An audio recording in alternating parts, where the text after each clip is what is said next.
అందరికీ నమస్తే అండి. నేను విజయనగరం అమ్మాయిని, కరాటే కళ్యాణి. నేను చేయబోయే విన్నపం ఏంటంటే, మన విజయనగరంలో వ్యర్థరహిత విజయనగరంగా, అంటే వ్యర్థాలని తీసి పక్కన పడేసేటప్పుడు మనం ఏం చేస్తున్నామో తెలుసా?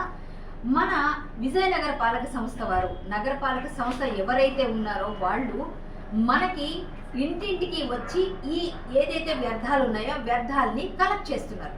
కలెక్ట్ చేసేటప్పుడు మనం ఇస్తున్నామా అంటే ఆ పని మనం చేయం. మన ఇంటికి వచ్చి అడిగేసరికి ఏం చేస్తాంలే ఇస్తాంలే అన్నట్టుగా కాకుండా వెళుతూ కారులోంచో బైక్లోంచో ఇలా తీసి మనం బయట పడేయడం వల్ల అక్కడ అంత చెత్త అంతా పేరుకుపోయి అక్కడ దోమలు లేకపోతే ఈగలు ముసురుతూ అవన్నీ మళ్ళీ మన ఇంట్లో మనం తినే వస్తువులపైన వాళ్తాయి.